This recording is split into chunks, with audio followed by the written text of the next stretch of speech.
Hi అండి, అందరికీ నమస్తే. Welcome back to our channel. ఎలా ఉన్నారండి అందరూ? నేను చాలా బాగున్నాను. మీ అందరూ ఇంకా బాగుండాలని మనస్ఫూర్తిగా కోరుకుంటున్నాను. ఈరోజు నేను ఒక మంచి వీడియోతో మీ ముందుకు వచ్చానండి. మనకి శ్రావణ మాసంలో వచ్చే వరలక్ష్మి వ్రతానికి ముందుగా సిద్ధం చేసుకోవాల్సిన పూజా సామాన్లు ఏంటో ఇవాళ ఈ వీడియోలో క్లియర్గా మీతో షేర్ చేసుకోబోతున్నాను. ఈ వీడియోలో నేను చూపించిన పూజా సామాగ్రి మొత్తం కూడా మీరు నోట్ చేసుకొని దగ్గర పెట్టుకొని వ్రతం చక్కగా చేసుకోవచ్చండి. ఏది కూడా మిస్ కాకుండా నేను చెప్పాను అనుకుంటున్నాను. ఒకవేళ ఇంకేమైనా నేను మిస్ చేశానని మీకు అనిపిస్తే కింద కామెంట్ సెక్షన్ ద్వారా నాకు షేర్ చేయండి. అలాగే ఈ పూజ చేసుకోవడానికి కొత్తగా పెళ్ళైన వాళ్ళు చేసుకోవచ్చాక ఎలా చేసుకోవాలి, ఎలా మొదలు పెట్టాలి అని కూడా అడుగుతున్నారు కదా. సో వాళ్ళే కాదండి, మేము ఆల్రెడీ ఇన్ని సంవత్సరాలు చేయలేదు, ఈ సంవత్సరం మొదలు పెట్టాలి అనుకుంటున్నాము, ఎలా మొదలు పెట్టాలి, ఇది 6th ఇయర్ 5th ఇయర్ అని అడుగుతున్నారు. సో అలాంటి డౌట్స్ ఏమీ పెట్టుకోకండి. ఆ తల్లికి పూజ చేయాలి అనుకుంటే మన మనసులోకి ఆలోచన రావడమే మొదలు. అది ఎప్పుడైనా సరే మనం పూజ చేయడం, వ్రతం చేయడం అనేది ఆరంభించవచ్చు. సో దానికి ఈ సంవత్సరమే చేయాలి, ఈ సంవత్సరం చేయకూడదని ఏమీ ఉండదండి. ఎవరైనా సరే ప్రతి ఒక్కళ్ళు ఆ తల్లికి వ్రతం చేసుకోవచ్చు. సో ఈ పూజా ఐటమ్స్ మొత్తం దగ్గర పెట్టుకుంటే మీరు ఈజీగా చేసుకోవచ్చు. వ్రతం చేయాలి అనుకున్న వాళ్ళకి తప్పనిసరిగా ఈ వరలక్ష్మి వ్రతకల్పం పుస్తకం అయితే ఉండాలండి. ఇందులోనే పూర్తి పూజా విధానం ఉంటుంది, పూజ ఎలా చేసుకోవాలో ఉంటుంది, కొన్ని పూజా సామాగ్రి కూడా ఇందులో రాసి ఉంటాయి. సో ఈ బుక్ ఒకటి బుక్ స్టాల్స్లో కానీ లేదా పూజా సామాన్లు దొరికే దగ్గర ఎక్కడైనా సరే ఈ బుక్ దొరుకుతుంది. అలాగే పసుపు కుంకుమ మనకి వ్రతం చేసేటప్పుడు పూజలో వాడటానికి, ముత్తైదులకి వాయనం ఇవ్వడానికి అన్నిటికీ కలిపి పసుపు కుంకుమ దాదాపు ఒక 1/2 kg పైనే పడుతుందండి. సో ముందే సిద్ధం చేసుకుని ఉంచుకోవాలి. అలాగే ముద్ద కర్పూరం, మామూలప్పుడు మనం బిల్ల కర్పూరం వాడిన ముద్ద కర్పూరం స్పెషల్ పూజలకి వాడండి తప్పనిసరిగా, చాలా మంచిది. అలాగే ఆవు నెయ్యి, కనీసం వ్రతం చేసే రోజైనా తప్పనిసరిగా ఆవు నెయ్యితో దీపారాధన చేసుకుంటే మంచిది. అలాగే పసుపు కొమ్ములు, ఈ పసుపు కొమ్ములు తప్పనిసరిగా అమ్మవారి దగ్గర ఉంచాలండి. పసుపు కొమ్ము శుభానికి సూచిక అంటారు కదా, అలాగే అమ్మవారికి మన దగ్గర వేయడానికి బంగారు ఆభరణాలు ఏమీ లేకపోయినా ఈ పసుపు కొమ్ములనే అమ్మవారికి ఆభరణాల కింద అమ్మవారి దగ్గర ఉంచొచ్చండి. అలాగే కొద్దిగా దూది తీసుకోవాలి. దీనిని అమ్మవారికి యజ్ఞోపవీతం చేస్తారు కదా, దూది వస్త్రం. సో ఆ విధంగా చేయడానికి కొద్దిగా దూది తీసుకోవాలి. అలాగే ఒత్తులు, ఈ ఒత్తులు మనకి థ్రెడ్ టైప్లో దొరుకుతాయి కదా, అవి అస్సలు తీసుకోకండి. ఇలాగ దూది నుంచి చేసిన వత్తి మాత్రమే తీసుకోండి. అలాగే ఒక 50 కానీ 100 గ్రాములు కానీ వక్కలు తీసుకోండి. ఇవి అమ్మవారి దగ్గర తాంబూలంలో పెట్టడమే కాదు, ముత్తైదులకి వాయనం ఇవ్వడానికి కూడా అవసరం అవుతాయి. అలాగే దారబంది, ఒక కొత్త దారబంది తీసుకోవాలండి. ఇది వైట్ కలర్ తీసుకోవచ్చు లేదా ఎల్లో తీసుకోవచ్చు. వైట్ అయితే దానికి పసుపు రాసుకొని మనం తోరం కింద కట్టుకోవాలన్నమాట. ఎల్లో కలర్ అయినా సరే ఏదైనా సరే మనం తోరం కింద కట్టుకోవడానికి మాత్రం దారబంది కొత్తది తప్పనిసరిగా తీసుకోవాలి. అలాగే అగరబత్తి, పూజలో ముఖ్యమైనవి ఇవే కదండి. ఇవి ఎంత పరిమళాలు వస్తే ఆ రోజు మనం చేసుకున్న పూజ మనకి ఎంత ప్రశాంతతనిస్తుంది. అంతేకాదండి, ఈ సుగంధి పరిమళాలు అంటే అమ్మవారికి కూడా ఎంతో ఇష్టము. సో మీరు చూసి మీకు నచ్చిన బ్రాండ్ ఎంచుకొని అగరబత్తి తీసుకోండి. ఇక్కడ నేను ఎక్కువ సైకిల్ బ్రాండ్ నాకు చాలా బాగా నచ్చిందండి, స్మెల్ కూడా చాలా బాగుంది. ఇది నేను డిమార్ట్లో తీసుకున్నాను. అలాగే మంగళదీప్ శాండిల్ కూడా డిమార్ట్లోనే తీసుకున్నాను. అలాగే కప్ ధూప్ స్టిక్స్, వ్రతం చేసుకున్న రోజు ఉదయము సాయంత్రం 2 పూట్ల కూడా ధూపం బాగా వేయాలండి. సో నేను మామూలు ధూప్ స్టిక్ కాకుండా ఈ విధంగా సాంబ్రాణితో పాటు ఉన్న కప్ ధూప్ స్టిక్ తీసుకున్నాను. ఒకవేళ మీకు ఇవి దొరకకపోతే కొబ్బరి చిప్పనైనా సరే బాగా కాల్చి అందులో సాంబ్రాణి ధూపం వేయండి, చాలా బాగా వస్తుంది.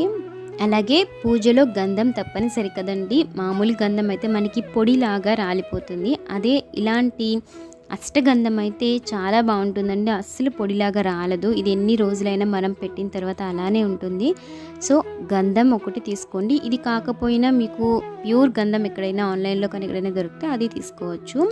అలాగే పర్ఫ్యూమ్ అండి, మనకి పూజలో ముఖ్యంగా ఈ పర్ఫ్యూమ్ వాడడం వల్ల మంచి సుగంధి పరిమళాలు వస్తాయి. టెంపుల్స్లో కూడా ఇవి వాడతారండి. ఇదేంటిదంటే రోస్ అత్తర్ అనమాట. ఇలాగే జవ్వాది అత్తర్ అని కూడా మనకి ఒక లిక్విడ్ దొరుకుతుంది. సో వీటిలో ఏది జాస్మిన్ అత్తర్ దొరికినా పర్వాలేదు, అత్తర్ అమ్మే షాప్లో ఉంటుందన్నమాట ముస్లిం వాళ్ళ దగ్గర. సో ఇది తీసుకోండి, చాలా బాగుంటుంది. ఇది కలసంలో వేయచ్చు, అమ్మవారికి పెట్టే వస్త్రానికి కూడా రాయొచ్చండి. అలాగే రోజ్ వాటర్, దీనిని మనం గంధం కలపడానికి వాడతామండి. సో గంధంలో వాటర్ బదులు రోజ్ వాటర్ వేసి కలపచ్చు. అలాగే పంచామృతంలో పన్నీర్లో కూడా వేస్తాం కదా, సో పన్నీర్ లాగా కూడా ఉపయోగించవచ్చు. అలాగే ఈ సెట్ అనేది మనకి బయట అమ్ముతారండి. అమ్మవారికి సంబంధించిన తాంబూలం అమ్మవారి దగ్గర పెట్టేటప్పుడు అమ్మవారికి పెట్టే చీర పైన ఈ సెట్ అనేది పెడితే సరిపోతుంది. లేదు మీరు వాడుకోగలను అనుకుంటే బయట ఒరిజినల్గా ఒక చిన్న సైజ్ అద్దము, అలాగే ఒక డజన్ గాజులు, పసుపు కుంకుమ భరణి, అలాగే ఒక కాటుక, ఈ కింద ఉన్నాయి కదా పసుపు తాడు, నల్ల పూసలు, ఇవన్నీ కూడా ఒక సెట్ లాగా అమ్ముతారండి. ఇవి మనం విడిగా కూడా తీసుకొని అమ్మవారి దగ్గర ఉంచవచ్చు. అలాగే తామరవత్తులు, ఇవి తామర పువ్వులో కింద కాడ ద్వారా వచ్చిన నారతో తయారు చేస్తారండి. ఈ తామరవత్తి ఒక 40 to 60 రూపీస్ అలా ఉంటుంది. సో వరలక్ష్మి వ్రతం రోజు వీలైతే ఆ రోజు ఈ వత్తి వేసి దీపారాధన చేయండి, లేదంటే 5 శుక్రవారాలైనా చేయొచ్చు. అలాగే ఇది జవ్వాది పౌడర్, ఇందాక చెప్పాను కదా జవ్వాది మనకి లిక్విడ్ అత్తర్ లాగా కూడా దొరుకుతుంది, లేదా ఇలా పౌడర్ లాగా కూడా దొరుకుతుంది. ఆ రోజు వ్రతంలో తప్పనిసరిగా ఈ సుగంధి పరిమళాలని ఉపయోగిస్తే లక్ష్మీదేవికి చాలా ఇష్టం అండి. అంతేకాదండి, ఈ జవ్వాది పౌడరు లిక్విడ్ కూడా మనం దీపాన్ని వెలిగిస్తాం కదా, ఆ నూనెలో కానీ వత్తి పైన కానీ వేస్తే మంచి స్మెల్ వస్తుంది. దీపం వెలుగుతున్నంత వరకు కూడా సువాసన వస్తూనే ఉంటుంది.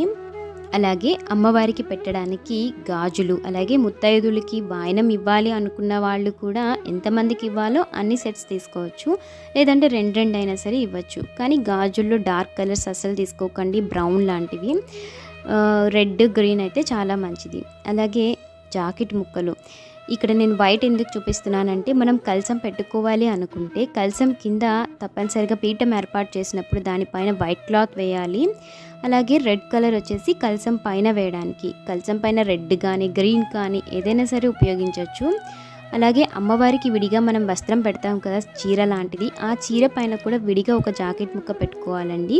ఇవి కాకుండా ఇంకా ముత్తైదులకి మీరు ఎంతమందికి అయితే వాయనం ఇవ్వాలి అనుకుంటున్నారో అన్ని జాకెట్ ముక్కలు విడిగా తెచ్చుకోవాలి. పూజలోకైతే కలసం కింద వేయడానికి ఒక వైట్ కలర్ అంటే పీఠం పైన వేయడానికి, అలాగే కలసం పైన పెట్టడానికి ఒక బ్లౌజ్ పీస్, అమ్మవారికి పెట్టే చీర పైన పెట్టడానికి ఒకటి, మొత్తం 3 కావాల్సి వస్తాయండి. ఇవి కాకుండా వాయనం ఇవ్వడానికి ఎన్నైనా తీసుకోవచ్చు. అలాగే కలసం చెంబు కావాలి కదా, సో ఇక్కడ ఇత్తడి కానీ వెండి కానీ రాగి కానీ ఏదైనా సరే కలసం చెంబు పెట్టొచ్చండి. ఇలా అష్టలక్ష్మి చెంబు పెడితే చాలా మంచిది.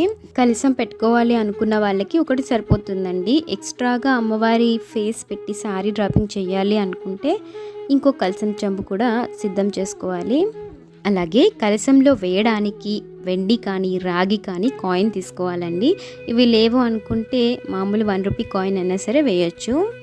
అలాగే కలసం చెంబు పైన కొబ్బరికాయకి ఈ విధంగా మీరు ఫేస్ని కూడా అటాచ్ చేసుకొని అమ్మవారి రూపంలాగా తయారు చేసుకోవచ్చండి. లేదనుకుంటే విడిగా శారీ డ్రాపింగ్ చేసుకునే చోటైనా ఈ ఫేస్ని అమ్మవారికి పెట్టుకోవచ్చు. ఇప్పుడు మనకి మార్కెట్లో చాలా చోట్ల అవైలబుల్ ఉన్నాయి కదా ఈ ఫేసెస్, అలాగే ఆన్లైన్లో కూడా ఉన్నాయండి. ఇప్పుడు ఇవే కాకుండా కొత్తగా ఇలాగా గోల్డెన్ అండ్ సిల్వర్ టైప్లో కూడా వస్తున్నాయండి. సో మేము రీసెంట్గా ఇది తీసుకున్నాము, గోల్డెన్ టైప్లో ఉన్న ఫేస్ తీసుకున్న అమ్మవారిది. అలాగే ఈ ఫేస్ మీకు తప్పనిసరి ఏం కాదండి, మీరు కావాలి అంటే తీసుకొని అమ్మవారికి అలంకరించుకోవచ్చు, లేదంటే తీసుకోకపోయినా పర్వాలేదు. అలాగే ఇది పచ్చకర్పూరం అన్నమాట. ఈ పూజలో తప్పనిసరిగా పచ్చకర్పూరం వాడండి. ఈ పచ్చకర్పూరం అంటే లక్ష్మీనారాయణులకి చాలా ఇష్టము. ఇది కలశంలో వేయడానికి ఉపయోగించవచ్చండి. అలాగే మనం పీఠం ఏర్పాటు చేసుకుంటాం కదా, ఆ పీఠం పైన కూడా పచ్చకర్పూరాన్ని చల్లితే మంచి సువాసన వస్తుంది. అలాగే అమ్మవారికి హారతి ఇచ్చేటప్పుడు కూడా వ్రతం చేసిన రోజు తప్పనిసరిగా పచ్చకర్పూరంతో హారతి ఇవ్వండి. అలాగే వీటితో పాటు ఇంకొన్ని ఎక్స్ట్రాగా అనమాట. ఇవి చిట్టి గాజులు, అందరికీ తెలిసిందే కదా. అమ్మవారికి మాలలాగా వేయొచ్చు, కలశానికి మాల వేయొచ్చు, లేదంటే ఆ తల్లికి చిట్టి గాజులతో అష్టోత్తరం కూడా చేసుకోవచ్చండి. ఇవే కాదు, ఈ తామర గింజలు ఉన్నాయి కదా, సో వీటితో కూడా అమ్మవారికి అష్టోత్తరం చేసుకోవచ్చు. లేదంటే ఈ మంగళకరమైన వస్తువులన్నీ కూడా అమ్మవారి దగ్గర ఒక ప్లేట్లో వేసి ఉంచవచ్చు. అలాగే లక్ష్మీ గవ్వలు, ఈ లక్ష్మీ గవ్వలు కూడా మనకి మార్కెట్లో దొరుకుతాయండి. సో వీటితో కూడా ఆ తల్లికి అష్టోత్తరం చేయొచ్చు. వీటిని కూడా ఒక బౌల్లో వేసి అమ్మవారి దగ్గర ఉంచుకోవచ్చు. మీరు పువ్వులతోనే కాదండి, ఈ మంగళకరమైన ద్రవ్యాలతో అయినా సరే అమ్మవారికి అష్టోత్తరం చేసుకోవచ్చు. అలాగే వీటితో పాటు అమ్మవారి దగ్గర ఏదైనా మీ దగ్గర ఉన్న గోల్డ్ ఏదైనా పసుపు నీళ్ళల్లో కానీ ఆవు పాలల్లో కానీ కడిగి అమ్మవారికి ఆభరణంలాగా వేయొచ్చండి. లేదనుకుంటే కొంతమంది లక్ష్మీ రూపు కూడా ఈ వ్రతం చేసినప్పుడు అమ్మవారికి వేస్తారు కదా, కొత్తగా తీసుకున్న లక్ష్మీ రూపు కానీ, ఆల్రెడీ ప్రతి సంవత్సరం అమ్మవారికి మెళ్ళో వేస్తున్న లక్ష్మీ రూపు కానీ ఏదైనా సరే అమ్మవారికి ఉపయోగించవచ్చండి. వీటితో పాటు ఒక 5 రకాల పువ్వులు దగ్గర ఉంచుకోవాలండి వ్రతం చేసే రోజు. ముఖ్యంగా తామర పువ్వు, ఎందుకంటే ఆ తల్లి ఆ పద్మం నుంచే పుట్టింది కాబట్టి ఒక తామర పువ్వు అయినా సరే ఖచ్చితంగా ఆ రోజు అమ్మవారికి సమర్పించండి. అలాగే ఎర్ర గులాబీలు, సంపంగి పూలు, లేదా మీకు ఇష్టమైన సువాసనాభరితమైన మల్లె, జాజి, చామంతి ఏవైనా సరే అమ్మవారి పూజలో తప్పనిసరిగా ఉపయోగించాలి. అలాగే కొబ్బరికాయలు, అమ్మవారికి కలశం మీద పెట్టడానికి ఒకటి, అలాగే పూజలో ఉపయోగించడానికి ఇలా మీకు వీలైనన్ని 2 కానీ 3 కానీ కొబ్బరికాయలు దగ్గర ఉంచుకోవాలి. వీటితో పాటు ఏవైనా 5 రకాల పళ్ళు, కుదరకపోతే కనీసం అరటి పళ్ళు అయినా సరే తెచ్చి ఉంచుకోండి. ఎందుకంటే అమ్మవారికి నైవేద్యంతో పాటు ముత్తైదులకి వాయనంలో కూడా పళ్ళు ఇవ్వాలి కదా. సో అరటి పళ్ళు, అలాగే తమలపాకులు, మామిడాకులు, ఆ రోజు తప్పనిసరిగా మామిడాకు తోరణాలు కట్టాలి. కలశంలో కూడా మామిడాకులు ఉంచాలండి. అలాగే ఏ వ్రతానికైనా అరటి చెట్లు ముఖ్యం కదండి. మనం ఏ వ్రతం చేసుకున్నా అరటి చెట్లు తెచ్చి స్వామికి కానీ అమ్మవారికి కానీ అటు ఇటు పెట్టి అరేంజ్ చేసుకుంటాం కదా. సో అలా పెట్టుకోవడానికి ఒక 2 అరటి చెట్లు ఎలా అయినా సరే తెప్పించి ఉంచుకోండి. వీటితో పాటు మనం చేసే నైవేద్యాలు ఏవైనా సరే తల్లికి సమర్పించవచ్చండి. అలాగే శనగలు మాత్రం తప్పనిసరిగా సమర్పించాలి. అమ్మవారికి కాదండి, ముత్తైదులకి కూడా తప్పనిసరిగా శనగలు వాయనంలో కలిపి ఇవ్వాలి. అది ఎందుకన్నది నేను మీకు నెక్స్ట్ వీడియోలో షేర్ చేస్తాను. అలాగే ఇంటిని శుద్ధి చేసుకోవడం కోసం కొద్దిగా ఆవు పంచకం తెచ్చుకోవాలండి. అలాగే ఆవు పేడ, ఈ వ్రతం చేసే రోజు ఎక్కడైతే మనం వ్రతం చేస్తున్నామో ఆ ప్రాంతంలో ఆవు పేడతో తప్పనిసరిగా అలికి ముగ్గు పెట్టుకోవాలండి. అలాగే ఆవు పాలు కూడా తప్పనిసరి. ఆ రోజు అమ్మవారికి ఆవు పాలతో చేసిన పరమాన్నం నివేదించాలి కాబట్టి. అలాగే మీ దగ్గర విగ్రహం లాంటిది ఏదైనా ఉంటే దానికి అభిషేకం చేయడానికి పంచామృతాన్ని సిద్ధం చేసుకోవాలి. సో చూసారు కదండి, ఇవి కాకుండా ఇంకా ఏమైనా పూజ సామాన్లు మిగిలిపోయినట్టుంటే తప్పకుండా కింద కామెంట్ సెక్షన్ ద్వారా షేర్ చేయండి, తెలియని వాళ్ళకి తెలుస్తుంది. సో ఇదండి, మీరు ఈ లిస్ట్ మొత్తం కూడా ప్రిపేర్ చేసుకొని అమ్మవారి వ్రతానికి చక్కగా సిద్ధం చేసుకోవచ్చు. ఈ వీడియో మీ అందరికీ బాగా నచ్చింది అనుకుంటున్నానండి. వీడియో నచ్చితే వీడియోని లైక్ చేయడం మర్చిపోకండి. అలాగే మన ఛానల్ని తప్పకుండా సబ్స్క్రైబ్ చేసుకోండి. శ్రీమాత్రే నమః.